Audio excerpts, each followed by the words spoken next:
வணக்கம். உங்களோட சோர்சஸ் வச்சு ஒரு ஆழமான கலந்துரையாடலுக்கு நீங்க தயாரா? என்கிட்ட உங்க நோட்ஸ் இருக்கு. அத பார்க்கும்போது என் மனசுல ஒரு கேள்வி வந்துச்சு. நீங்க எப்போவாது ஹைட்ரஜன் பெராக்சைடு சொல்யூஷனை பார்த்திருக்கீங்களா? பார்க்க தண்ணி மாதிரி தான் இருக்கும். ஆனா அதுலயே கொஞ்சம் கேட்டலைஸ் அப்படிங்கிற ஒரு பொருளை ஆட் பண்ணா என்ன ஆகும்னு யோசிச்சிருக்கீங்களா? பட்டப்பட்டான்னு நொர பொங்கி ஒரு மாயமான ரியாக்ஷன் நடக்கும். ஆனா அந்த கேட்டலைஸ் இல்லாம அந்த ரியாக்ஷன் ரொம்ப ஸ்லோவா யாரும் கவனிக்காத அளவுக்கு நடக்கும். அது எப்படி? இந்த ஆச்சரியமான விஷயம்தான் நம்ம இன்னைக்கு ஆழமா பார்க்க போற டாபிக், என்சைம்ஸ். இது உங்க யூனிட் 10 பயோமாலிகுல்ஸ்ல இருக்கிற ஒரு மிகவும் முக்கியமான பாடம். கரெக்ட். இது மாயாஜாலம் இல்ல, பியூர் சயின்ஸ். ஆனா அது மாயாஜாலம் அளவுக்கு ஆச்சரியமானது. நீங்க சொன்ன மாதிரி இத பத்தி தெரிஞ்சுக்கிறது ரொம்ப அவசியம். ஏன்னா சிம்பிளா சொல்லணும்னா என்சைம்ஸ் இல்லாம உயிர் வாழ்வதற்கு தேவையான அந்த வேகம் நம்ம உடம்புல இருக்காது. நம்ம செல்ஸ்க்கு என்சைம்ஸ் தான் உண்மையான வொர்க்கர் மாலிக்யூல்ஸ். அவங்க இல்லனா நாம இல்ல. சரி, அப்போ வொர்க்கர் மாலிகுல்ஸ்னு சொல்றீங்க. எனக்கு இது ரொம்ப சிம்பிளா ஒரு கிளாஸ் 12 ஸ்டூடெண்ட்க்கு புரியுற மாதிரி பிரேக் டவுன் பண்ண முடியுமா? அட் த சிம்பிளஸ்ட் லெவல் என்ன இது என்சைம்ஸ்? கண்டிப்பா. ரொம்ப சிம்பிளா சொல்லணும்னா என்சைம்ஸ் அப்படிங்கிறது நம்ம செல்ஸ்ல கெமிக்கல் ரியாக்ஷன்ஸை ஸ்பீட் அப் பண்ற ஸ்பெஷல் புரோட்டீன்ஸ். ஒரு ரியாக்ஷன் நடக்கிறதுக்கு தேவையான ஒரு தடை இருக்கும், ஒரு எனர்ஜி பேரியர். அதுதான் சயின்ஸ்ல ஆக்டிவேஷன் எனர்ஜின்னு சொல்லுவோம். இந்த என்சைம்ஸ் அந்த எனர்ஜி பேரியரை குறைக்கும். அதான் அவங்களோட வேலை.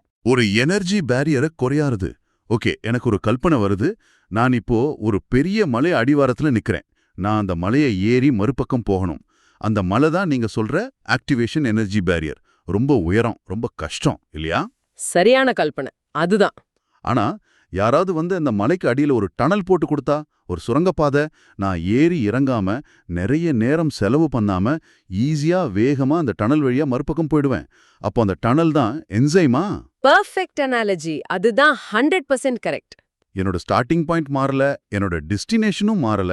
ஆனா அந்த பயணம் மட்டும் ரொம்ப ஈஸி ஆயிடுச்சு. அதுதான் மாலிகுலர் லெவல்ல என்ன நடக்குதுன்னா, ஒவ்வொரு என்சைம்லயும் ஆக்டிவ் சைட்னு ஒரு ஸ்பெசிபிக் பாக்கெட், ஒரு குழி மாதிரி ஒரு ஷேப் இருக்கும். இது சப்ஸ்ட்ரேட், யானி எந்த மாலிக்யூல் ரியாக்ட் ஆகணுமோ அது கூட போய் கரெக்டா ஒரு பசில் பீஸ் மாதிரி பொருந்தும். ஒரு சாவி அதோட சரியான பூட்டுல பொருந்துற மாதிரி. லாக் அண்ட் கீ மாடல் நான் படிச்சிருக்கேன். அதேதான்.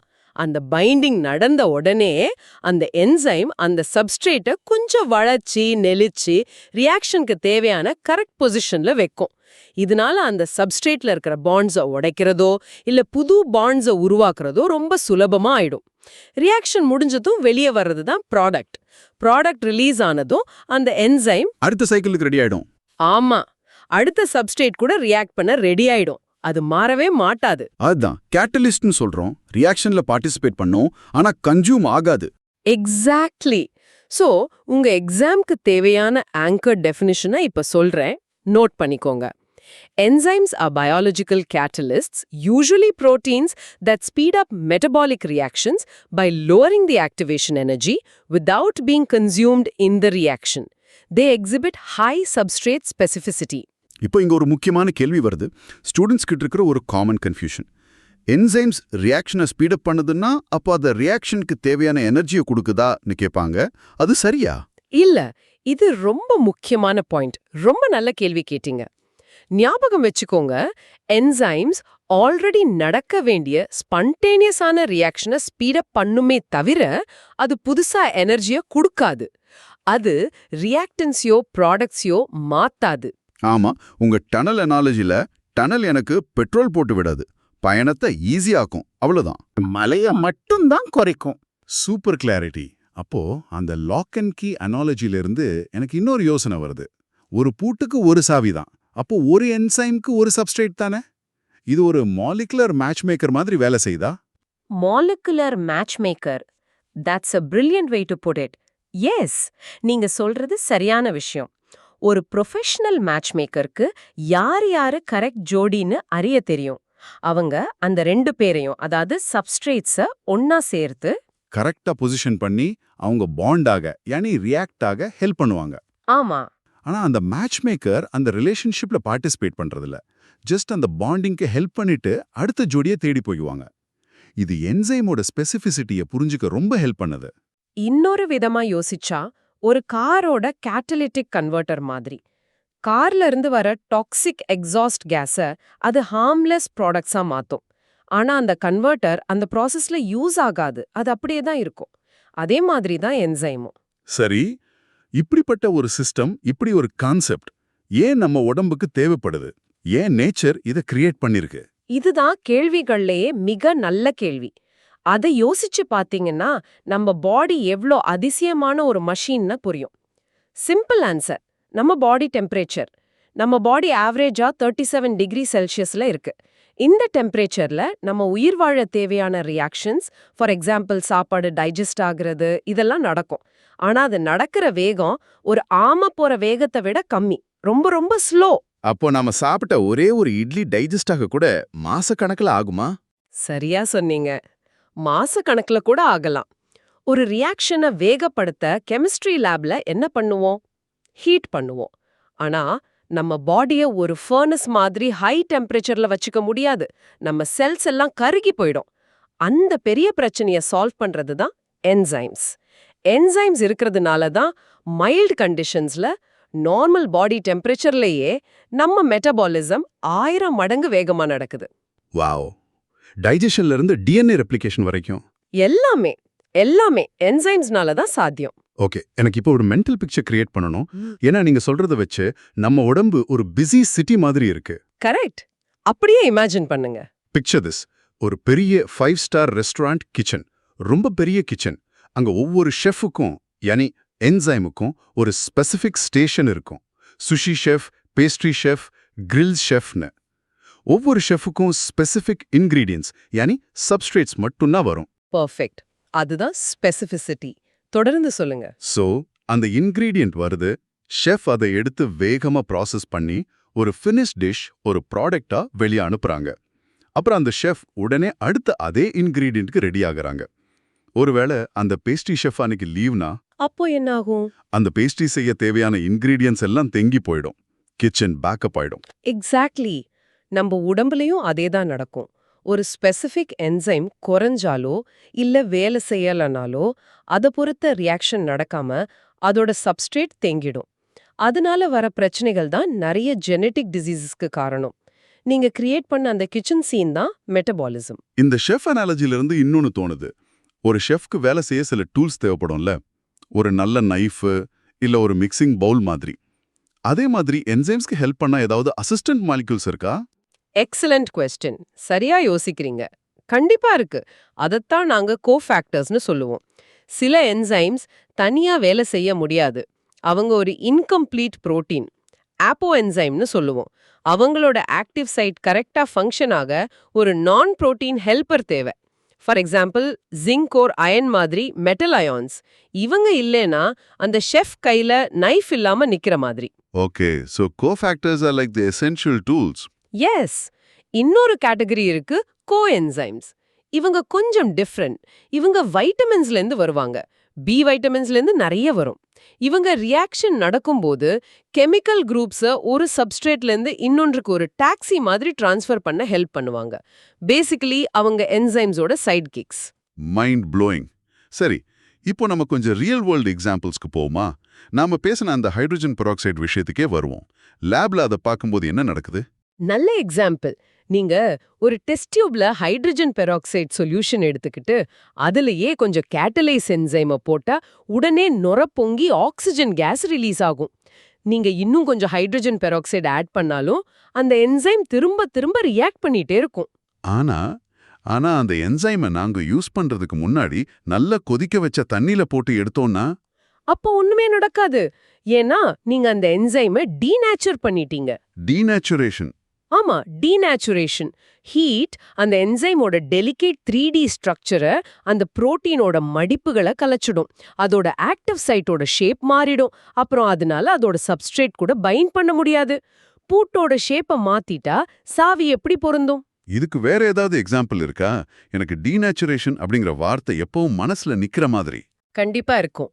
நீங்க ஒவ்வொரு தடவை ஒரு முட்டையை அவிக்கும் போது நீங்க டீநேச்சுரேஷனை லைவா பாக்குறீங்க. முட்டையை அவிக்கும் போதா? எப்படி? முட்டையோட வெள்ளைக்கரு டிரான்ஸ்பரண்ட் லிக்விடா இருக்கும். அதுல ஆல்புமின் அப்படிங்கிற புரோட்டீன் இருக்கும். நீங்க அது ஹீட் பண்ணும்போது அந்த ஆல்புமின் புரோட்டீனோட 3D ஷேப் கலையறதுனால தான் அது சாலிட் ஒயிட் கலருக்கு மாறுது. அதனால தான் அவிச்ச முட்டைய நீங்க குளிர் வச்சாலும் அது திரும்ப பழைய லிக்விட் ஸ்டேட்க்கு போகாது. Unbelievable. So every time I boil an egg, I am witnessing irreversible protein denaturation. Exactly. Heat மட்டும் இல்ல, ஸ்ட்ராங் ஆசிட் ஆர் பேஸ் மாதிரி எக்ஸ்ட்ரீம் pH கூட இதே வேலையை செய்யும். சூப்பர். இதுக்கு ஒரு ரியல் வேர்ல்ட் டெக்னாலஜி அப்ளிகேஷன் சொல்லணும்னா? The best example is lactose intolerance. Oh ஆமா. பால்ல இருக்கிற லாக்டோஸ் அப்படிங்கிற சுகரை டைஜஸ்ட் பண்ண நம்ம ஸ்மால் இன்டெஸ்டைன்ல லாக்டேஸ் அப்படிங்கிற என்சைம் தேவை. சில பேருக்கு இது சுரக்காது. அப்போ அவங்க பால் குடிச்சா வயித்து வலி, கேஸ் இப்படி பிரச்சனைகள் வரும். கரெக்டா?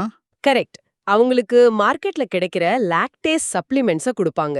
அது மாத்திரையாவோ இல்ல பால்ல கலக்கிற டிராப்ஸாவோ கிடைக்கும். பேசிக்கலி இப்போ பயோடெக்னாலஜில இந்த என்சைமை மாஸா கிரியேட் பண்றாங்க. இது ஒரு மிஸ்ஸிங் என்சைமா நம்ம வெளியிருந்து சப்ளை பண்ணி ஒரு பிரச்சனையை எவ்வளோ ஈஸியா சால்வ் பண்ணலான்னு காட்டுது. மிஸ்ஸிங் ஒர்க்கரை கான்ட்ராக்ட்ல வெளியிருந்து எடுத்துட்டு வர மாதிரி. சரியா சொன்னீங்க. சரி, இப்போ ஒரு கவுண்டர் இன்ட்யூட்டிவ் எக்ஸாம்பிளுக்கு போவோம். என் மனசுல ஒரு யோசனை. என்கிட்ட ஒரு ரியாக்ஷன் நடக்குது. நான் என்சைமை ஆட் பண்றேன், ரியாக்ஷன் ஸ்பீட் ஆகுது. நான் இன்னும் கொஞ்சம் என்சைமை ஆட் பண்றேன், இன்னும் ஸ்பீட் ஆகுது. அப்போ நான் என்சைமை ஆட் பண்ண அந்த ரியாக்ஷன் இன்னும் வேகமாயிட்டே போகும். அப்படிதானே? இல்ல, இதுதான் நிறைய பேர் செய்யற தப்பு. ஒரு லிமிட்க்கு மேல வெயிட் என்ன சொல்றீங்க? ஒரு லிமிட்டுக்கு மேல நீங்க என்சைமை ஆட் பண்ணாலும் உங்கள்ட்ட சப்ஸ்ட்ரேட் கம்மியா இருந்தா ரியாக்ஷன் ஸ்பீட் ஆகாது. சிஸ்டம் சேச்சுரேட்டட் ஆயிடும். Adding more workers to a factory assembly line won't always make things faster. அது எப்படி? Correct. It won't make it faster if you've run out of parts for them to assemble. உங்ககிட்ட 100 car parts தான் இருக்கு, ஆனா நீங்க 500 ஒர்க்கர்ஸா வச்சிருக்கீங்க. அந்த extra 400 workers சும்மா தான் நிக்க போறாங்க. ஓ, பார்ட்ஸ் வர வரைக்கும் வெயிட் பண்ணுவாங்க.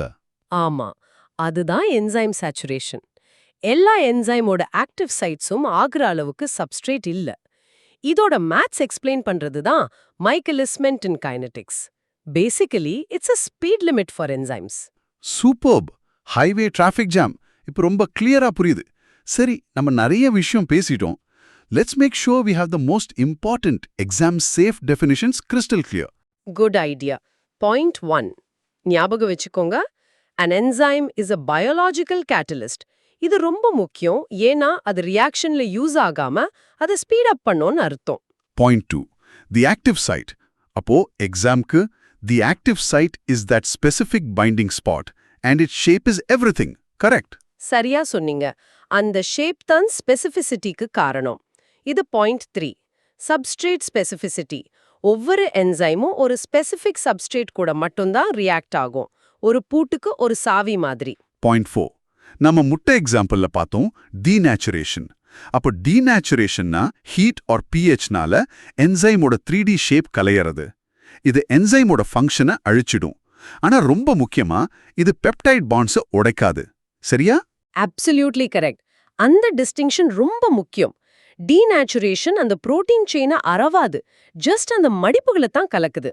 அண்ட் ஃபைனலி பாயிண்ட் 5 நம்ம ஷெஃபோட டூல்ஸ் பத்தி பேசணும்ல. சில என்சைம்ஸ் வேலை செய்ய கோஃபேக்டர்ஸ் அண்ட் கோஎன்சைம்ஸ் தேவைப்படும். ஆமா, மெட்டல் அயான்ஸ் ஆர் வைட்டமின்ஸ் மாதிரி. கரெக்ட். இதுங்க இல்லைனா அந்த என்சைம் இன்ஆக்டிவ் ஆயிடும். Excellent. I feel much more confident now. சரி, இன்னைக்கு நம்ம பேசின விஷயங்களை ஒரு சின்ன ரீகேப் பண்ணிடலாம். கண்டிப்பா. ஃபர்ஸ்ட், என்சைம்ஸ் அப்படிங்கிறது ஒரு மலவழி பயணத்துக்கு டனர் அமைக்கிற மாதிரி ரியாக்ஷனோட ஆக்டிவேஷன் எனர்ஜியை குறைக்குது. செகண்ட், அது ஒரு ப்ரொஃபஷனல் மேட்ச் மேக்கர் மாதிரி ரொம்ப ஸ்பெசிஃபிக்கா கரெக்ட் சப்ஸ்ட்ரேட்டா மட்டும் ஒன்னு சேர்த்து ரியாக்ஷனை வேகமா நடத்தும். தேர்ட், டெய்லி லைஃப்ல பால் டைஜஸ்ட் ஆகாம பிரச்சனை இருக்கிறவங்க லாக்டேஸ் சப்ளிமெண்ட் எடுக்கிறது என்சைம்ஸோட பிராக்டிக்கல் யூஸ்க்கு ஒரு நல்ல எக்ஸாம்பிள். ஃபைனலா எக்ஸாம்க்கு ஞாபகம் வச்சுக்க வேண்டியது, என்சைம்ஸ் ஆர் புரோட்டீன் கேட்டலிஸ்ட்ஸ். அவங்களோட 3D ஷேப், ஸ்பெஷலி த ஆக்டிவ் சைட் தான் அவங்க ஃபங்க்ஷனை டிசைட் பண்ணுது.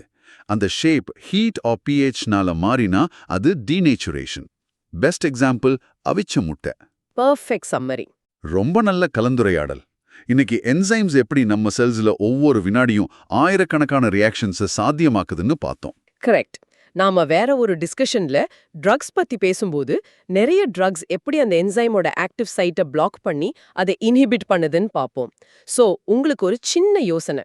உங்களால ஒரு என்சைமை உங்க இஷ்டத்துக்கு புதுசா டிசைன் பண்ண முடிஞ்சா, அந்த சூப்பர் என்சைமை வச்சு இந்த உலகத்துல இருக்கிற எந்த பெரிய பிரச்சனையை நீங்க தீர்த்து வைப்பீங்க? பிளாஸ்டிக்கை டைஜஸ்ட் பண்ற ஒரு என்சைமா, இல்ல கார்பன் டை ஆக்சைடு அப்சார்ப் பண்ற ஒரு என்சைமா? Think about it. அடுத்த ஆழமான கலந்துரையாடல்ல சந்திப்போம்.